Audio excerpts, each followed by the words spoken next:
बच्चों, आपकी कक्षा 12 हिंदी आधार की पाठ्यपुस्तक आरोह भाग 2 के गद्य भाग में हम महादेवी वर्मा का संस्मरण रेखा चित्र पढ़ रहे थे, भक्तिन।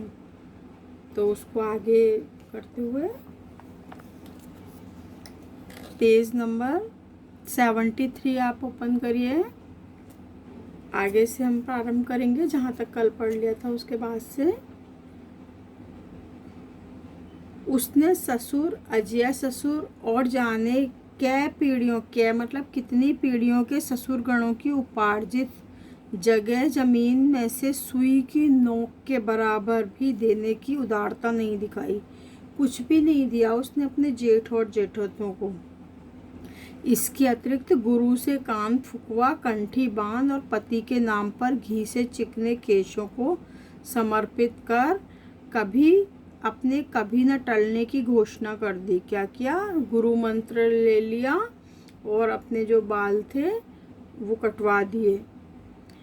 भविष्य में भी संपत्ति सुरक्षित रखने के लिए उसने छोटी लड़कियों के हाथ पीले कर उन्हें ससुराल पहुंचाया। 2 छोटी बेटियां और थीं, उनका विवाह कर दिया और पति के चुने हुए दामाद को घर जमाई बनाकर रखा। जो उसका बड़ा दामाद था उसको घर जमाई रख लिया क्योंकि बेटे नहीं थे उसके।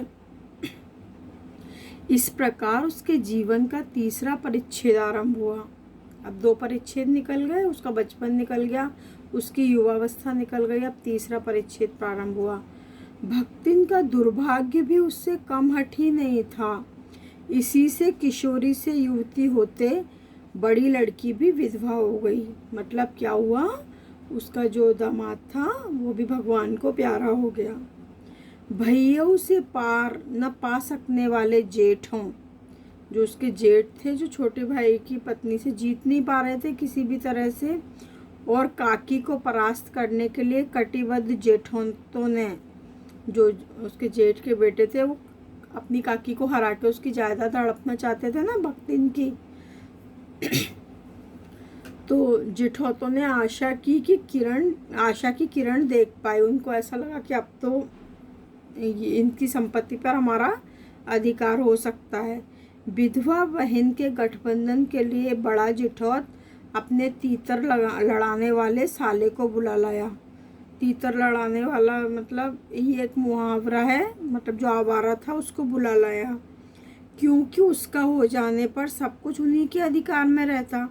भक्तिन की लड़की भी माँ से कम समझदार नहीं थी। इसी से उसने वर को क्या कर दिया? नापसंद कर दिया। बाहर के बहनोई का आना चचेरे भाइयों को सुविधाजनक नहीं था कि अगर कोई बाहर का व्यक्ति आता तो उनकी क्यों सुनता। अगर किसी परिवार के बाहर के व्यक्ति से, जानकारी के बाहर के व्यक्ति से अगर बड़ी लड़की का विवाह कर दिया जाता तो उनकी बात सुनने वाला नहीं था। अतः यह प्रस्ताव जहाँ का तहाँ रह गया। तब वे दोनों माँ बेटी खूब मन लगाकर अपनी संपत्ति की देखभाल करने लगी। मान न मान मैं तेरा मेहमान की कहावत चरितार्थ करने वाले वर्ग के समर्थक उसे किसी न किसी प्रकार से पति की पदवी पर अभिषिक्त करने का उपाय सोचने लगे। एक दिन माँ की अनुपस्थिति में जो वर था, उसका साला जो था, बड़े जेठौत का, भक्तिन के बड़े जेठौत का साला जो था, उसने क्या किया? वर महाशय ने बेटी की कोठरी में घुसकर भीतर से द्वार बंद कर लिया और उसके समर्थक और गांव वालों को बुलाने लगे। बाकी जो लोग चाहते थे कि उससे उसका विवाह हो जाए, वो गांव वालों को बुलाने लगे। युवती ने जब इस डकैत वर की मरम्मत कर कुंडी खोली, खूब उसकी पिटाई की और फिर गेट खोला उसने, तब पंच बेचारे समस्या में पड़ गए कि तीतरबाज युवक कहता था कि वह निमंत्रण पाकर भीतर गया था, मतलब उसने खुद ने उसको बुलाया था, और युवती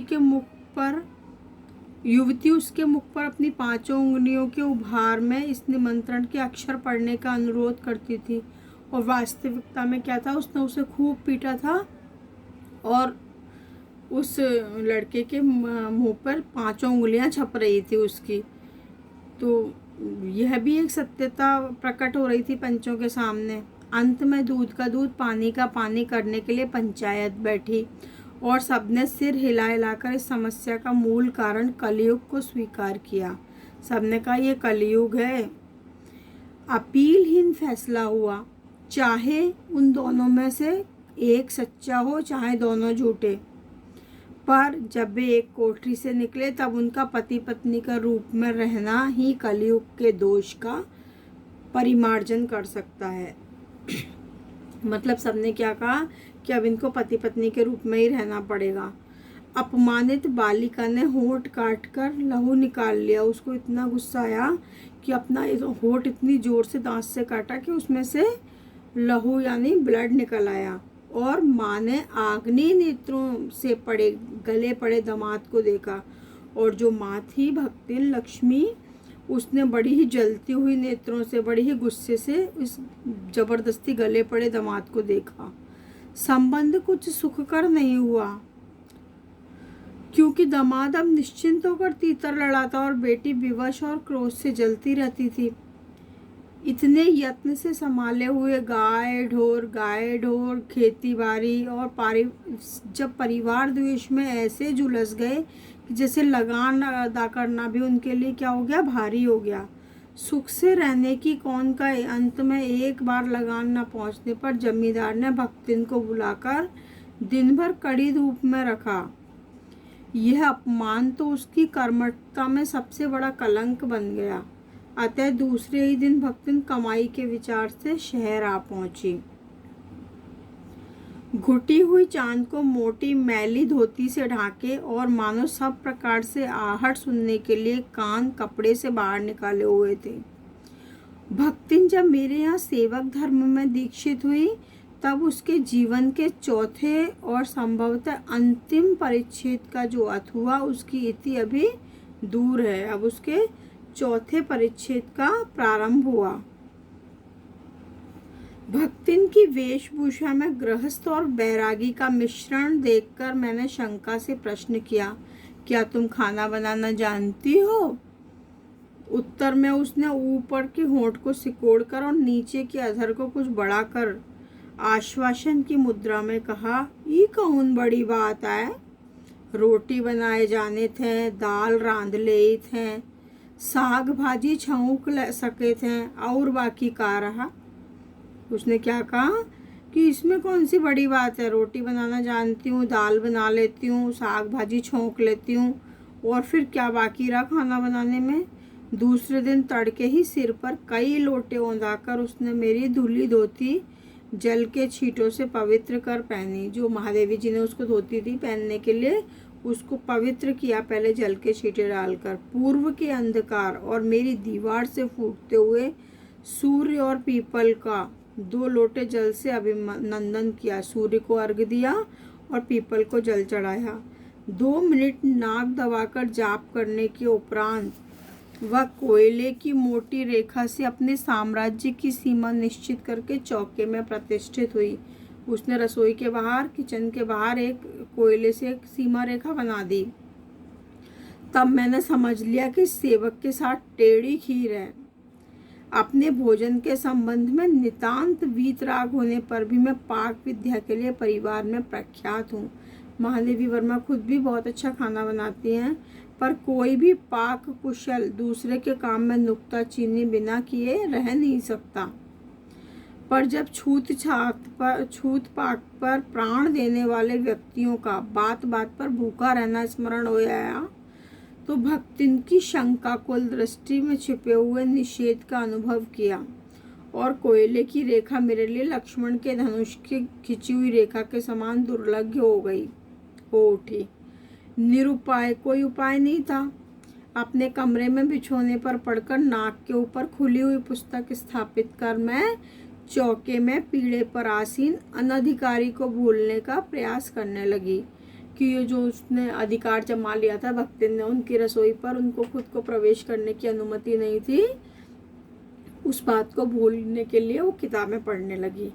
भोजन के समय जब मैंने अपनी निश्चित सीमा के भीतर निर्दिष्ट स्थान ग्रहण कर लिया, जो उसने कहा कि यहाँ बैठ जाओ, वहाँ बैठ गई, तब भक्तिन ने प्रसन्नता से लवावलब दृष्टि बड़ी प्रसन्न तो थी वो और आत्मतुष्टि से आप्लावित मुस्कुराहट के साथ मेरी फूल की थाली में, फूल की थाली होती है कांसे की थाली, कांसा एक धातु होती है, उसकी थाली पर 1 अंगुल मोटी गहरी काली चित्तीदार 4 रोटियां रखकर उसे टेढ़ी करके गाढ़ी दाल परोसती। पर जब उसके उत्साह और तुषारापात करते हुए मैंने रुआंसे भाव से कहा, तुषारापात करना मतलब गुस्सा करना, मैं और एक रुआंसे भाव से कहा, यह क्या बनाया है? तब वह हतबुद्धि हो रही, बड़ी परेशान हो गई। रोटियां अच्छी सेकने के प्रयास में उसने कुछ अधिक खरी हो गई हैं, पर अच्छी हैं। तरकारियां थी पर दाल बनी है, तब उनका क्या काम? जब दाल बनी है तो सब्जी का क्या काम? शाम को दाल न बनाकर तरकारी बना दी जाएगी। दूध घी मुझे अच्छा नहीं लगता, नहीं तो सब ठीक हो जाता। अब ना हो तो अमचूर और लाल मिर्च की चटनी पीस ली जाए। उससे भी काम न चले तो वह गांव से लाई हुई गठरी में से थोड़ा सा गुड़ दे देगी। और शहर के लोग क्या कलावत्तू खाते हैं? ऐसी सब बातें किसने सोची? उसने, भक्तिन ने। फिर वह कुछ अनाड़िन या फूहड़ नहीं, उसके ससुर, पितिया ससुर, अजिया सास आदि ने उसकी पाक कुशलता के लिए न जाने कितने मौखिक प्रमाण दे डाले हैं। तो भक्तिन भी यही समझती थी कि मैं बहुत अच्छा खाना बनाती हूँ। भक्तिन के सार गर्भित लेक्चर का प्रभाव यह हुआ, उसने ये सब बातें किसको कही? महादेवी जी को। तो इस लेक्चर का यह प्रभाव हुआ कि मैं मीठे से विरक्ति के कारण, बिना गुड़ के घी से अरुचि के कारण रूखी दाल से और एक मोटी रोटी खाकर बहुत ठाठ से यूनिवर्सिटी पहुंची और न्याय सूत्र पढ़ते पढ़ते शहर और देहात के जीवन के इस अंतर पर विचार करती रही। अलग भोजन की व्यवस्था करनी पड़ी थी अपने गिरते हुए स्वास्थ्य और परिवार वालों की चिंता निवारण के लिए, पर ऐसा प्रबंध ऐसा हो गया कि उपचार का प्रश्न ही खो गया। इस देहाती वृद्धा ने जीवन की सरलता के प्रति मुझे इतना जागृत कर दिया, मुझे मतलब महादेवी वर्मा को, कि मैं अपनी असुविधाएं छुपाने लगी। जो उन्हें परेशानी होती थी ना, वो बताती ही नहीं थी फिर महादेवी जी। सुविधाओं की चिंता करना तो दूर की बात है। अब इसके आगे का हम नेक्स्ट क्लास में पढ़ेंगे। ओके।